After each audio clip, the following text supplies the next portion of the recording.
Salut tout le monde, Jean-François Dubois. On est aujourd'hui le 18 juillet 2020. Comme on l'a pensé, aujourd'hui, il y a des arrestations dans le Québec de personnes qui ont refusé de porter le masque. C'était évident. Cette vidéo-là s'adresse surtout aux polices. OK? Aux polices qui font exactement comme la Gestapo et comme les nazis, hein? En Allemagne, dans les années 30 à 45. Hein?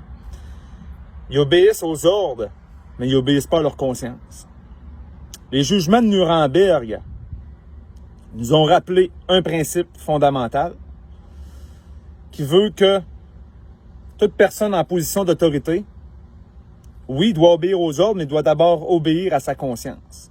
Okay? Chose que les polices au Québec ne font pas. Ils obéissent aveuglément à leur conscience, aux ordres. Pardon. Aujourd'hui, je vais vous donner un petit cours de droit rapide pour vous rappeler certaines choses dans le cas du Québec. OK? La Sûreté du Québec, là, ça fait pitié solide. Les jugements de Nuremberg vous protègent. OK? Les jugements de Nuremberg vous protègent, les policiers. Vous pouvez désobéir à vos patrons qui vous demandent d'aller gazer puis matraquer des personnes qui refusent de porter le masque. OK? Il y a un principe fondamental en justice. OK? N'importe quel avocat pourrait le confirmer aussi. Hein? D'ailleurs, je ne suis pas avocat, c'est à titre personnel que je le fais, cette vidéo-là. Je ne suis pas avocat. OK? Par contre, j'ai une maudite bonne formation en droit. Une très bonne formation en droit constitutionnel. Uniquement en droit constitutionnel. Donc, mon dossier, je le connais. Il y a un principe que n'importe quel avocat pourrait vous confirmer. Quand on passe devant un juge, OK? Il faut que le procureur démontre au juge qu'il a raison, que lui, le procureur, a raison, en fait et en droit. Il faut qu'il le démontre dans les faits et en droit. Donc, il faut qu'il y ait la loi de son côté, et il faut que les faits soient de son côté aussi. En ce moment, au Québec, les polices devraient savoir que les faits ne sont pas de leur bord du tout. OK? Le professeur Rancourt l'a expliqué. OK? Il n'y a pas eu plus de morts que les autres années. Arruda lui-même l'a dit. OK? Les 1000 morts dans les CHSLD qu'on a eus, on les aurait quand même à chaque année. Si on en regarde 2017, 2018, 2019, 2020, il n'y a pas plus de morts cette année. La cloche, la courbe n'est pas plus haute. OK? Elle n'est pas plus haute. Ça a été expliqué par plusieurs experts. Donc, la pandémie, en réalité, il n'y en a pas de pandémie. En tout cas, pas de pandémie importante au point de saisir les droits et libertés de la population. On va lire l'article 7 de la Charte canadienne. OK? Puis ceux qui voulaient chier sur le droit canadien, ben, vous pouvez toujours le faire, mais ça sera votre problème. Parce que le droit québécois, il n'est pas mieux, le droit québécois. Il n'est pas mieux. Il faut l'étudier pour le savoir, ça. L'article 7 de la Charte canadienne nous dit « Chacun a droit à la vie, virgule, à la liberté et à la sécurité de sa personne, point virgule. Il ne peut être porté atteinte à ce droit qu'en conformité avec les principes de justice fondamentale. Un des principes fondamentaux, c'est de prouver que le procureur en cour doit prouver, OK, que la personne est coupable dans les faits et en droit. Chose qui ne peut pas être faite aujourd'hui dans le cas du Québec. C'est impossible. OK? On le sait. Il y a beaucoup d'experts qui parlent, mais les médias les font taire. Parce que les médias, souvent, sont conseillés par des membres du barreau du Québec. Je veux le rappeler. C'est très souvent des avocats qui sont en arrière-plan de tout ça. OK?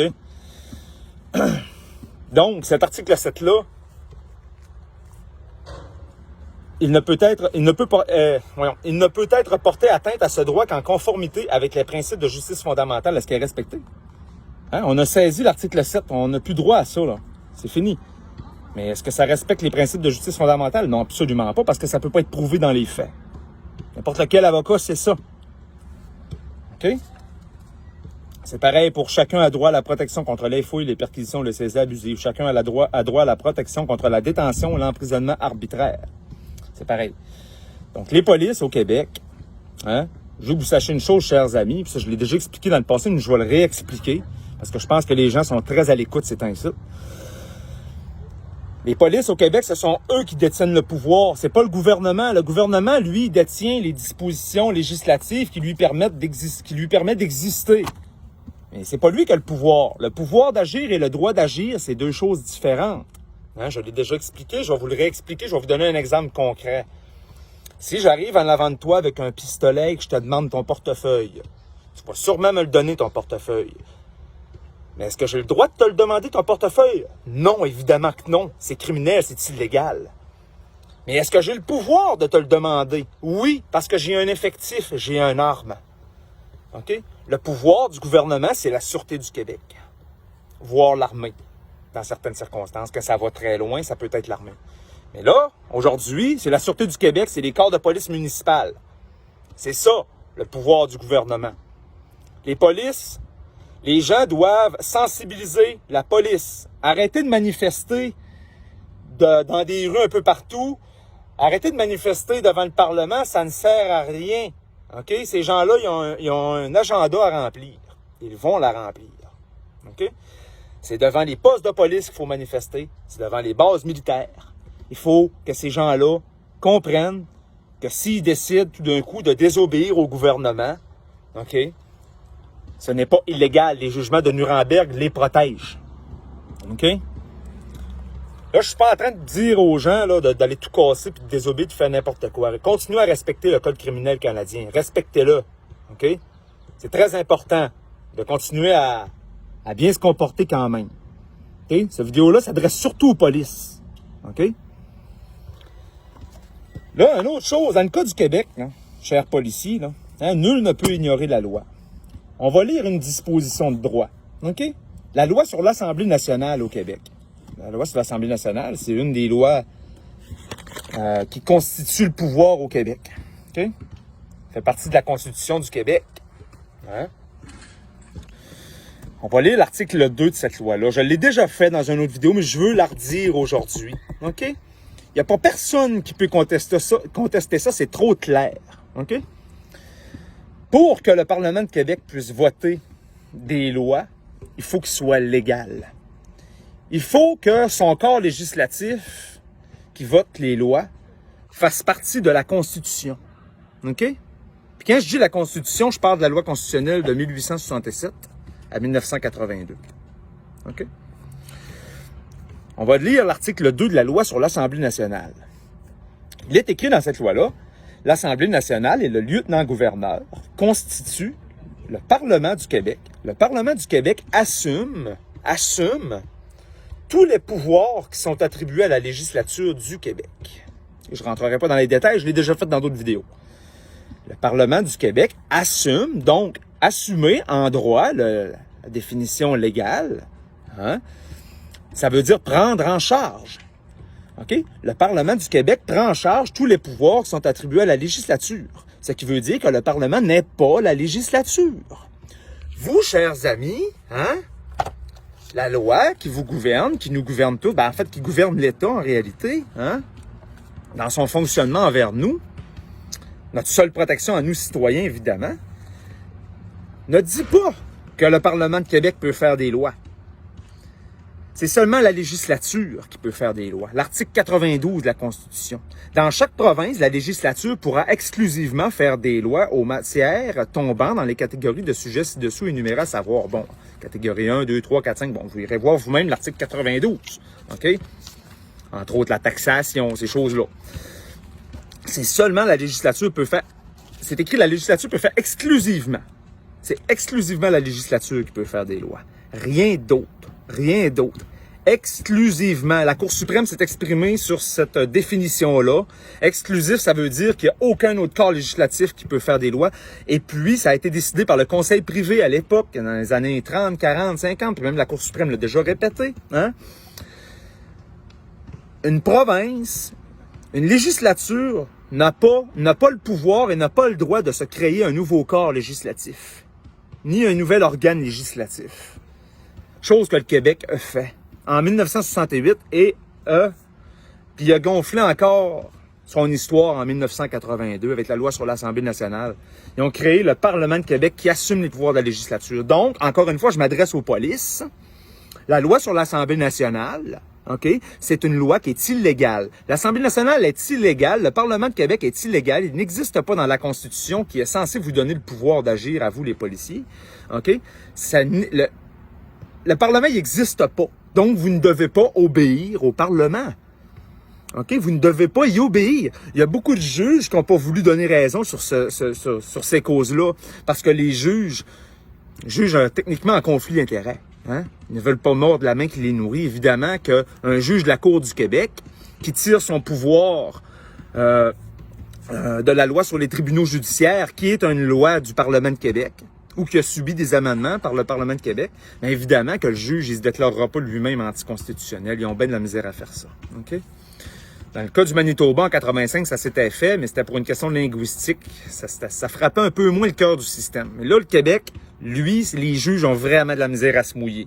Fait que ils trouvent toutes sortes de contournements pour interpréter le droit comme ils veulent, mais en réalité, non, on peut pas passer aux côtés de ça. Le Parlement de Québec assume tous les pouvoirs de la législature et il n'est pas la législature s'il assume ses pouvoirs. Si vous, madame, je sais pas, moi, Pierrette Boivin, vous assumez les pouvoirs de Bertrand Fabi, mettons, hein? Est-ce que vous changez de personne? Non, vous êtes toujours encore la même personne. Vous faites seulement assumer le pouvoir de monsieur. OK? Vous êtes toujours la même madame. Ben, c'est pareil pour le Parlement de Québec. OK? Il ne devient pas la législature parce qu'il assume les pouvoirs de la législature. Il reste le même. C'est un autre corps législatif. C'est illégal. C'est anticonstitutionnel. Ça viole tous vos droits. Au complet. Hier, j'ai parlé avec Michel Lebrun, effectivement. Hein? Il m'a rappelé quelque chose. Ben, en fait, je m'en souvenais, mais en jasant, des fois, on sort des belles choses. Hein? En 1968, on a dit que dorénavant... une petite araignée, excusez-moi, je suis dans un parc. J'aime pas les araignées. Bon. Dorénavant, l'Assemblée nationale... l'Assemblée nationale donnerait son avis au nom du Conseil législatif. OK? Ça, c'est en 1968. Ensuite de ça, en 1982, le Parlement de Québec, il décide de donner son avis au nom de la législature. Il assume les pouvoirs de la législature, il donne son avis en son nom, en réalité. Il a volé ses pouvoirs. OK?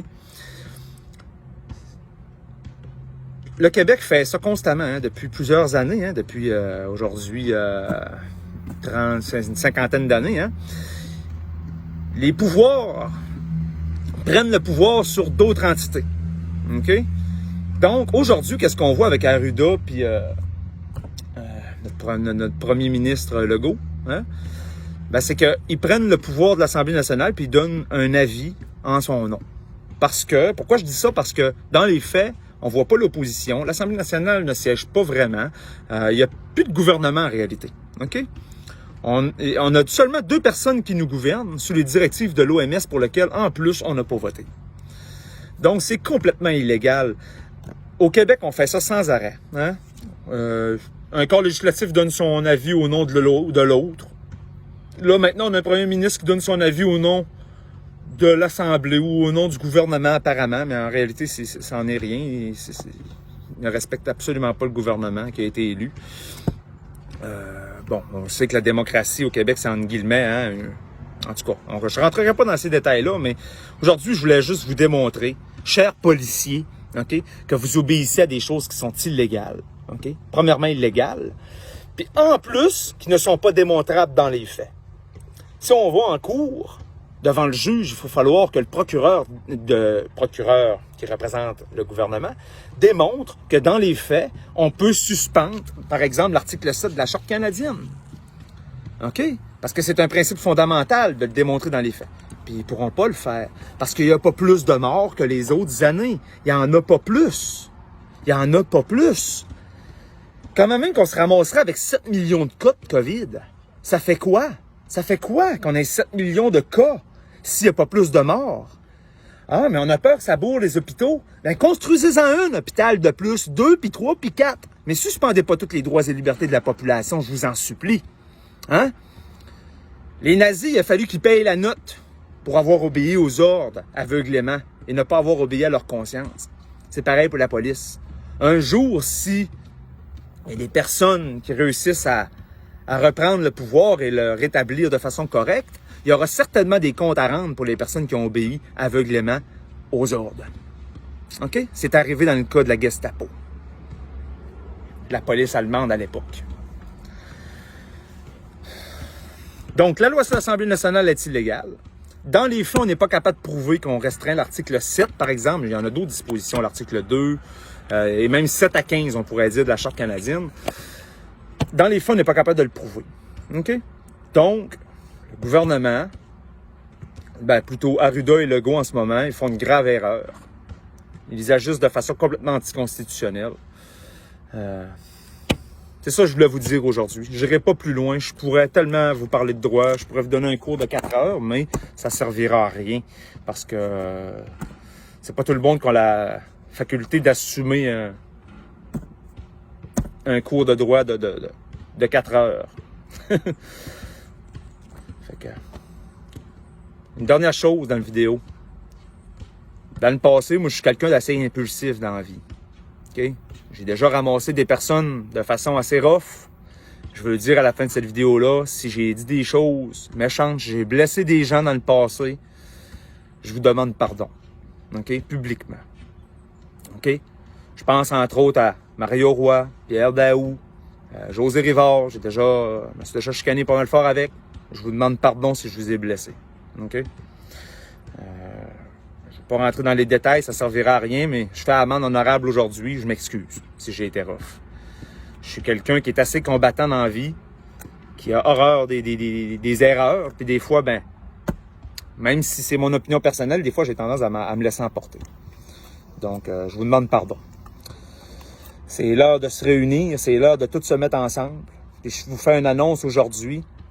Il y a une fondation que je vais appuyer au Québec parce que j'ai une parfaite confiance en la personne, en les personnes qui font partie de cette fondation-là. La fondation avec Stéphane Blais, les libertés civiles. Je vais l'appuyer de toutes mes forces. Je vais faire ce que je peux. OK? Je suis pas quelqu'un qui se trempe dans toute forme de droit. Au niveau de la procédure, je suis so-so.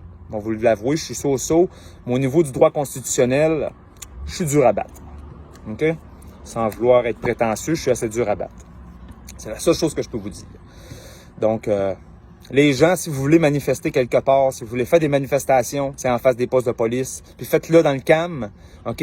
Puis parlez aux policiers qui sont en face de vous autres, jasez-leur, calmement. Écoutez, telle chose. Allez pas dire, allez écouter Jean-François Dubois ou allez écouter Alexis Cossette, apprenez à vous faire vous autres même une opinion, OK? Ah, puis une dernière chose avant de raccrocher le téléphone. Merci Alexis Cossette-Trudel, merci André Pitre, toute la gang du studio, Ken Pereira, toute la gang. Merci infiniment, merci du fond du cœur pour tout ce que vous faites. Alexis Cossette, t'en as fait énormément, t'as informé énormément la population. Merci du fond du cœur à toutes vous autres, OK? Merci vraiment.